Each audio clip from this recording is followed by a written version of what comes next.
बंधु, आज हम 135वीं जयंती वर्ष डॉक्टर अंबेडकर जी की बना रहे हैं।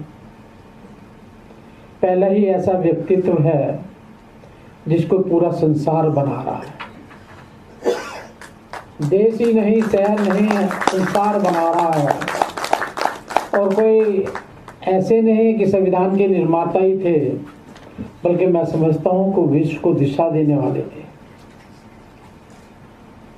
उनका अगर एक समर्पण दलितों के लिए, पिछड़ों के लिए, गरीबों के लिए अगर समझना है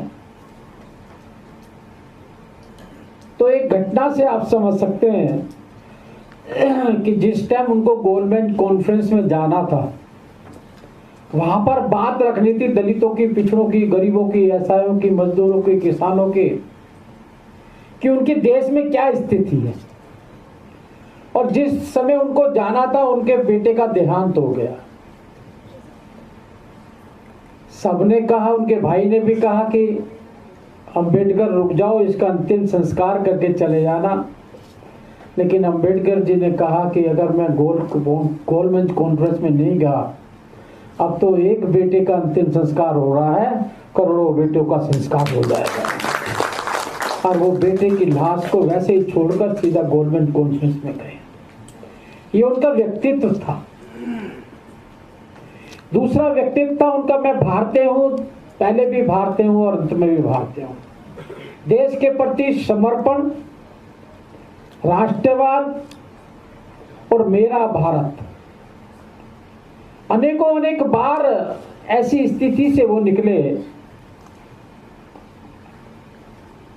कि वो चाहते तो देश के टुकड़े भी हो जाते, वो चाहते थे एक विघटनकारी तत्व भी खड़े हो जाते।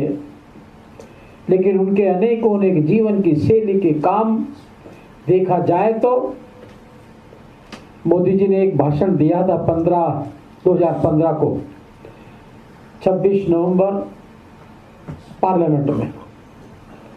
उन्होंने कहा, मैंने अपने जीवन में ऐसा एक पहला ही व्यक्ति देखा है जिसने तो अपने जीवन के अंदर जन्म से लेकर अंतिम समय तक दुखों से भरा जिसका जीवन रहा हो, जिसने बचपन में तिरस्कार सहा हो, स्कूल में सहा हो, कमाने गए वहां सहा हो, समाज से सहा हो, मंदिरों में सहा हो, लेकिन जब उसको देश का संविधान लिखने का मौका मिला, उनका एक दर्द भी उसमें दिखाई नहीं दिया, उसे भारत दिखाई दिया था। नहीं तो किसी को मौका मिल जाए कानून हाथ में आने का तो वो धज्जियां उड़ाता है, पहले तो अपने दुश्मनों को निपटाता है।